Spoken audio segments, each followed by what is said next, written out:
Three, two, one.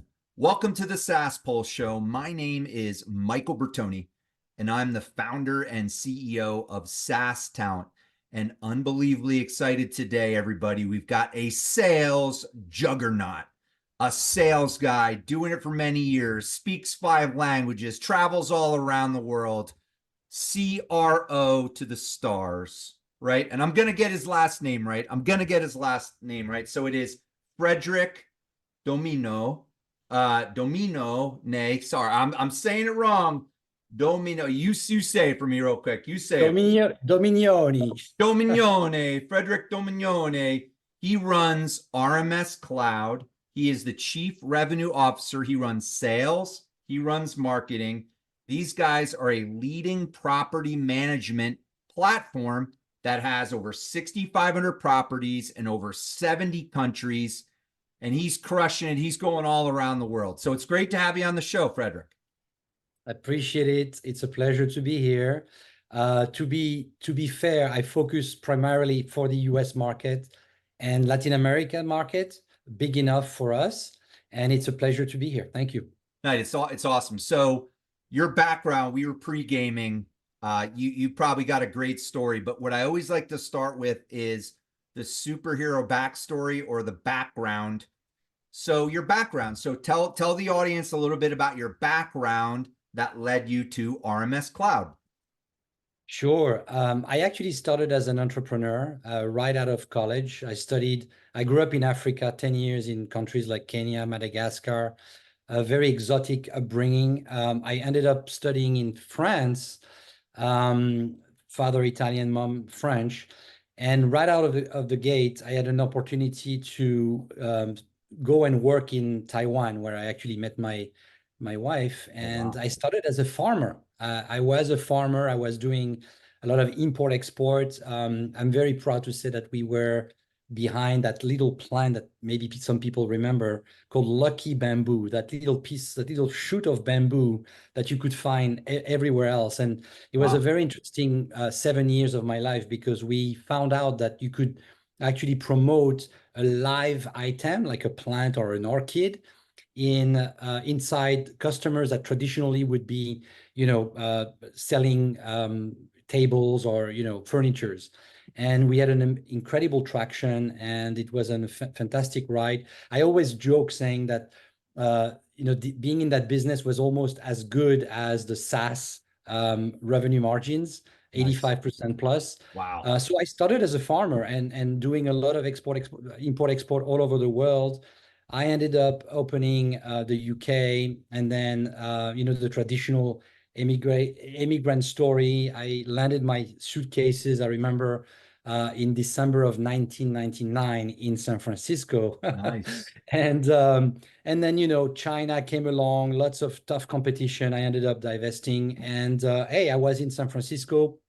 My soon to become wife was an engineer. I said, hey, I probably can transfer a lot of those skills that I learned over all these years around negotiation. And I was already speaking a few languages at the time, but negotiating, being able to influence people and leverage that skill set with technology. So I started to work with a bunch of startups, typically startup companies. I've worked for a couple of much larger companies, much larger organization. I was an early salesperson at VMware, large software company. But I realized that, my sweet spot is anywhere between, 20 to 500 people. Love it. And I ended up working for 8 startups, 4 or 5 profitable exits. We went IPO twice, and then the rest is failures, which, I love failures. You learn so much. And then, I ended up after COVID wanting to get closer to Mexico. So after 21 years in the Bay Area, I had an opportunity to move to San Diego. I love San Diego, and the rest is history. So we have a head office here in La Jolla for RMS, and that was my primary motivation. That, and the fact that hospitality technology is very interesting. I'm sure we're going to talk a bit more about it, but it's typically traditionally a much slow pacing sort of industry where, folks don't want to move too much the status quo. You only have about 5 or 6 key players at a time. And I was very hungry to see what I could do to help the team, grow and diverse. So that's kind of how I ended up here. Yeah, amazing, amazing. So tell the audience a little bit about the elevator pitch. So the elevator pitch according to a CRO. I love this. We should have a pristine elevator pitch from so give us, Frederic, the elevator pitch for RMS Cloud and its value proposition. Sure, no pressure, right?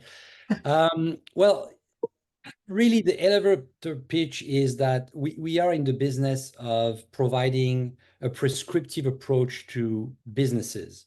We're very much geared toward business intelligence as opposed to just becoming a repository for all of the operators that we serve.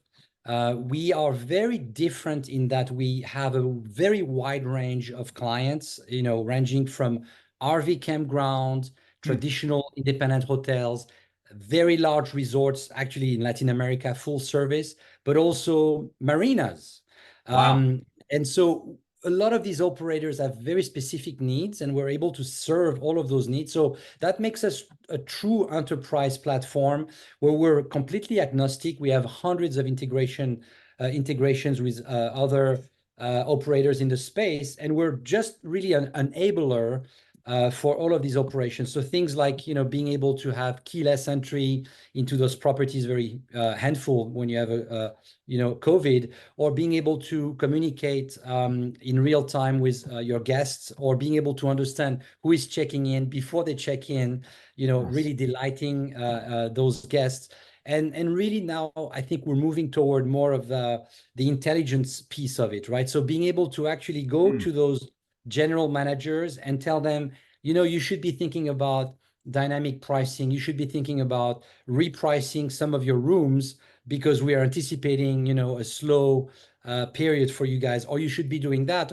So it's much more about, in the age of AI, right? Hmm. Providing that sort of visibility in a very holistic fashion. So, you are a marina, you have a place where people have to fill up their boats, gasoline. So being able to manage those expenses. You are Wow. an RV campground, you have integrations through RMS through smart meters, for example. So what location is bleeding water or electricity, which is a huge cost for those operators. So it's being able to tie all of that information in real time and really adjust all of that for the operator. Yeah, it's amazing. I mean, that it's obviously a huge market and obviously massive disruption over the last few years with all these things. You could become an owner operator yourself and basically have properties and manage them through tech right now. So who is really what I'm curious about? You mentioned a lot of ICPs. So people listening to this, you have the Starwoods, you have the big property owners, you have the small mom and pops, you have everything in between. What's your real ICP, would you say, like exact fit, bullseye, and then go out from there, maybe one level? That's a great question. I would say right now it's probably any hotel that has, 60 to 400, 500 keys, rooms. Hmm, That's definitely our ICP on the hotel side. love it. On the outdoor side, we have been in that space for 40 years. And Wow. so we actually are dominant in that space. So when we qualify as an outdoor space, is really the RV campgrounds, right? So Wow, love it. folks, those you've got 15,000 RV campground in America. So it's a massive market. You have about the same amount of marinas. So the outdoor market for us is also extremely important. But the margins, not getting too much into the details, the margins certainly are higher on the hotel side. So I would say on the hotel side, kind of independent hotels, and then on the outdoor side, anywhere from RV campgrounds or marinas, we're very, very strong for those markets as well. Yeah, so in terms you mentioned, you answered so many questions kind of in your warm up. It was amazing. So in terms of the differentiation, right? So what are those there it's always a few things. What are those like three or four things like why RMS? right? Sure. So why you like, so what are the 3 or 4 things where you guys crush it, where it's like, in these, I get it, these kind of small to mid-size hotel operators, these RV campgrounds, which is really cool. How about glamping? I don't know if you're dealing with that at all, right? But what does that look like? What does that look like? What are the 3 or 4 differentiators? Sure. We actually have a lot of clients that have properties that are glamping properties. And I used to own myself an Airstream. So a lot of folks that are in our teams are former, hotel operators, hotel Yeah. general managers. They live and breathe hospitality. So that actually goes to one of the point that I want to make here. Key differentiator is that it's really a business that we operate from a place of passion. Our team really understand the pains and tribulations of Love these operators, and I think that's really important because, as you know, you're in sales as well.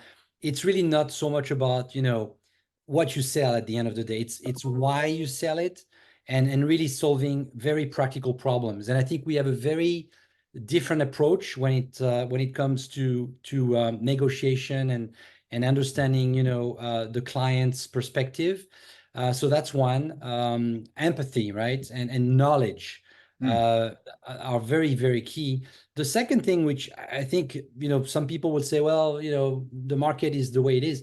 It's price. We are very, very competitive. One of our Right. biggest clients, I won't name their name. I'll name them. It's Oprah from Oracle, but multi-billion-dollar organization. They have been dominating the space for hotel for a very long time. And I think that they are pricey, they are expensive. They're a good product. I'm not going to bash them. I mean, they Yeah. are very strong, but they are expensive. So if you're looking to have very similar and sometimes even better capabilities, but you have a half a budget for what they offer, we're definitely a good match there. And then the last thing that I would say make us again very different is that we have a very strong dev team out of Australia and some Hmm. also here in the US.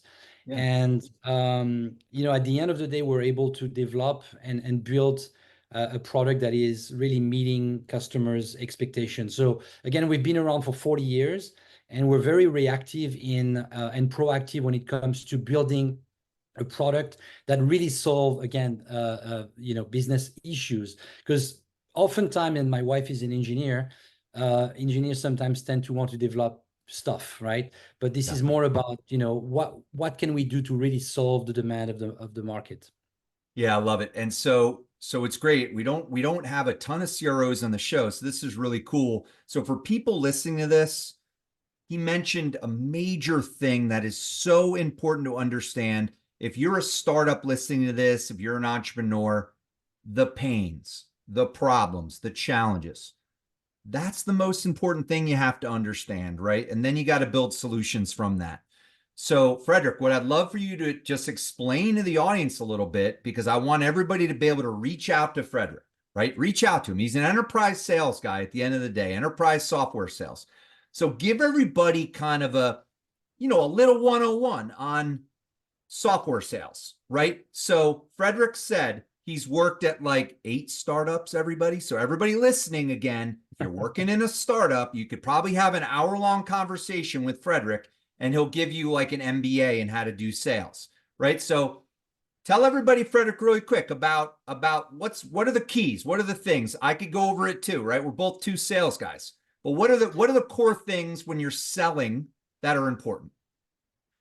Great question. It's free, by the way. It's on Amazon. I wrote a book about this called Transforming Sales Management. I love And it. the Saw that. fundamental point is the fundamental point is that the world of sales has changed dramatically, right? So I think knowledge comes first. So anyone that is in sales really has to become an expert at what they do.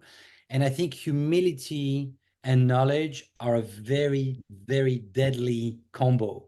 Oh, Because if you come into a conversation as someone who is humble, that is not just trying to get the sale, but really try to understand the pain point and very quickly almost distance yourself from, and I call that the walk away posture.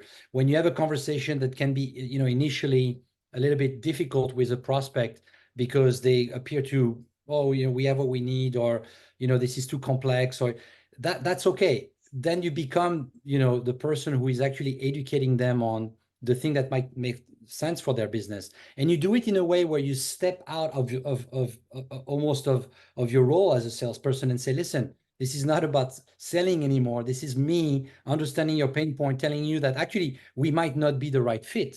But guess what? I may have a way for you to get to the point where you want to be. And this is what I suggest you do. And maybe you can contact that person. And maybe you can ask at the end, hey, listen, if you have any person that might be in a similar predicament that is looking for a property management system, let them know who we are, and I guarantee you the sale per se is very much akin to, I almost say, karma in a way, because it will come back, 6 months, 6 weeks, 6 hours later. People will talk. And I think what is very refreshing is that it boils down to your personality as someone who is kind, someone who is very knowledgeable, and someone who is not pushing just to close a number.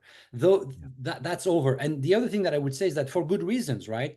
Today, the buyer, when they go to your website or when they have a conversation with you, they've already pretty much made their decision. They've already decided, they've already vetted the market, right? You have technologies now that you can use that they call that the black web, right? Where you can see people that have checked your website, and companies like 6sense and whatnot, that can give you a guide or an indicator that some people from certain organizations are looking at your solution, which is very interesting. It's almost creepy, right? But if I was to summarize everything as a key bullet, I think, again, combination of humility, which is tied again to kindness, genuine, right? Cannot be fake. And the knowledge, and by what I mean by knowledge is not just of your own stuff, obviously, but the knowledge of the person you're talking to about their business, what they've been doing, their competition, what they're facing, if you have done the homework, first of all, it's interesting, right? It's part of the sales guy's job, right? It's gathering all of that information. Second of all, it just, puts you at a level that I always say there is the bad salesperson, the good salesperson, and then the exceptional, right? When you sell a car, for example. So the exceptional is, of course, not the person who is talking about, look at those wheels, those brakes. It's the person who's telling you, man, I can see you on that 101 down Baja California on your way to Cabo, man. This is going to be a hell of a trip.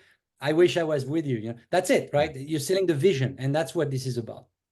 Yeah, I love it. I love it. So in the beginning, what we talked about, because again, it's two sales guys talking here. We should do our own podcast, Frederic and I. But first, your ICP. You really got to start with your ICP, everybody listening. So you're selling to someone. There's a bullseye. He said 60 to 40, 60 to 400. Sorry, 60 to 400, I think you said, right? And then you said the RVs and the campgrounds. He knows who his customer is. Then most likely in that company, there is a leader of some sort, the owner, the CEO, the CFO. Then he knows how to talk pains, problems, challenges, issues with his customer, right? And he does it all the time. It's amazing, right? And then he's talking about ideas and solutions, and they might say, "Oh, I'm not interested." It's like, okay, great, no problem, right? I love the humility. I love that. I've never heard that before. The humility and the empathy. That's really, really cool. It's the most powerful weapon in your I love arsenal. it. I love it. No, I love it. Everybody listening right here, this is sales gold. So in terms of what you're doing, the team, right? So I have a question around like talent, right? So what does the, your CRO marketing organization, what does that look like? Your team, what do you value in under your team? Like what about the people that are in your organization? Like if you have an organization. So tell us a little bit about that. Yeah, that's a great question. I'm very proud to say that, out of all the folks that we've hired in the last 4 years, 99% were completely organic. It was a full-time job for me, full-time job. So from 2021, I started in 2020, but in 2021 through 2023, we've hired probably just in the US, over 20 people. Wow. And it's a full-time job, because if you're hiring for 20 people, you're probably casting the net to, close to 200, right? And as you can imagine, hiring is expensive if you go through a hiring agency. But what we found out is that if you're very specific about the expectation on the role, if you clearly define what it is, and you cast a wide net, of course, LinkedIn being a prime tool for that, and then you empower your team to also, do the same, right? The network effect. You're able to have candidates pretty quickly. The other thing that I will say is that we were aided by the fact that there was a mind shift where, you don't have to hire people coming to the office, right? We have Right. probably 60% of our staff now is completely remote. We have people in Utah, in South Carolina, and you name it, right? So that I think also widened the opportunity for us to have great people that can work from home, right? So, but I think it boils down to being very transparent. And usually when I would hire folks, I would have my own opinion, say absolutely nothing to my team.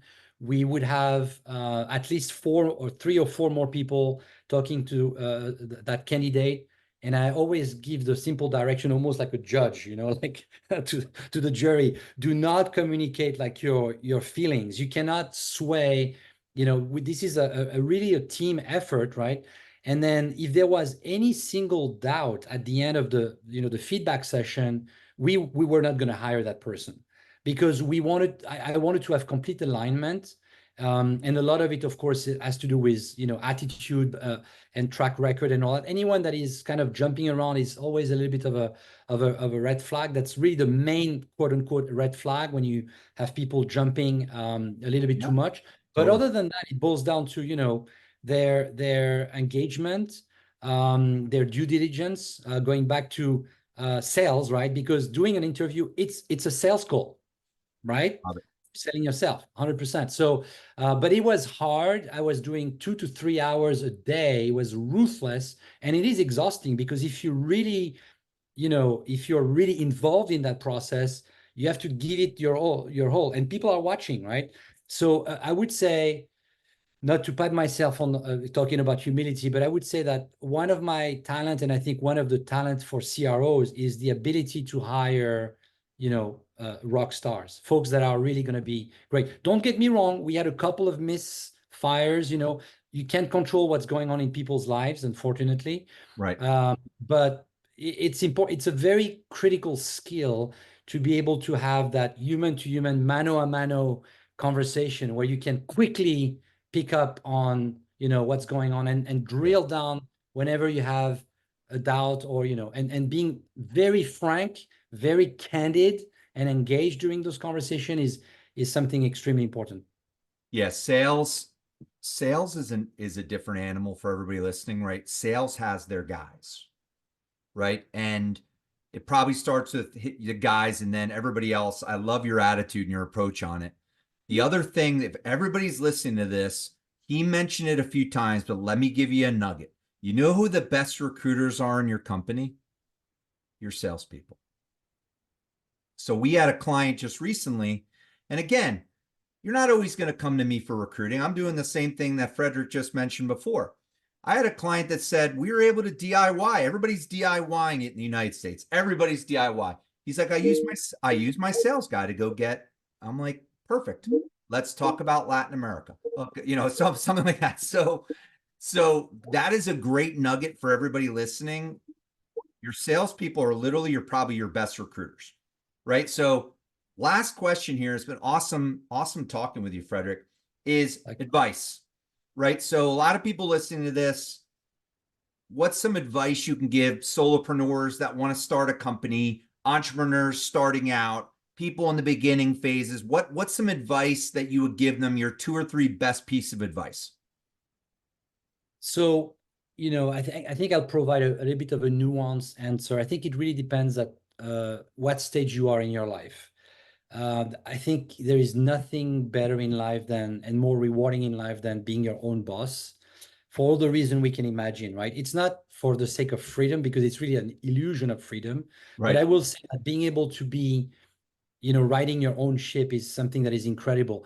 If you are in your 20s and 30s, if you have that hitch, you should go for it. Right. If you're at a later stage in life, I think it's okay to, akin of maybe starting a YouTube channel, something that maybe I'll do, or that's fine. But if it's going to impact your whole family, if you have kids, you really have to weigh the pros and cons, because the fundamental point here is, and you can listen to to NVIDIA CEO talking about this as well. Don't do it. It's insane to start a company. It's Right. so difficult. It's so painful, and it goes at a level of sacrifice that oftentimes, people will say it wasn't worth it. So it's not for the faint of heart. I think it's important to analyze where you are in life. In terms of just starting a business, the best principle that I think I would follow are ones of love the process, be able to do that yourself, be extremely scrappy. Forget about Yeah.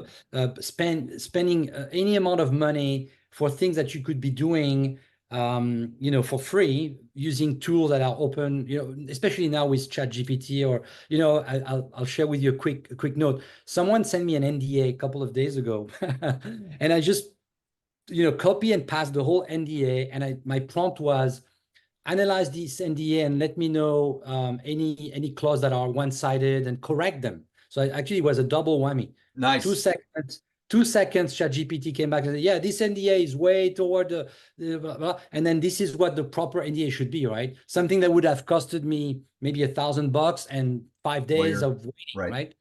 So for $20 a month, I mean, if you subscribe to the paying version, I mean, everyone should be having ChatGPT at this I point. know. Everyone, It's right? amazing. And because we're still thinking about Google, but you should have that assistant. It's now a free assistant that can draw picture, that can build a map for you, build an org chart, optimize things. So scrappiness, loving the process, and I think again, early on, try to embrace that notion of being humble. The humility will go a long way. People open up automatically, they do, if you're humble, as opposed to, and it's counterintuitive because sales is all about, hey, let's go to war.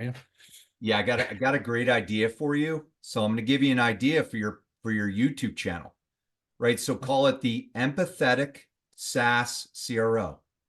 The empathetic SaaS CRO, right? I love it. That's you. That's you. So empathetic SaaS sales, empathetic, like something to that effect. But no, it's been great. I keep forgetting how awesome it is to talk with SaaS sales guys. Like we used to be in a room, and like I just turned 50. We're probably around the same age. Like, remember, Welcome to the club. we go on bus trips and we do things back in the day. We went on trips, club trips and things like that. But let's Oh yeah. debrief for a couple minutes here, Frederic. So it's awesome having you on the show. Great energy, Thank and you. looking forward to staying in touch. Absolutely. Thank you so much.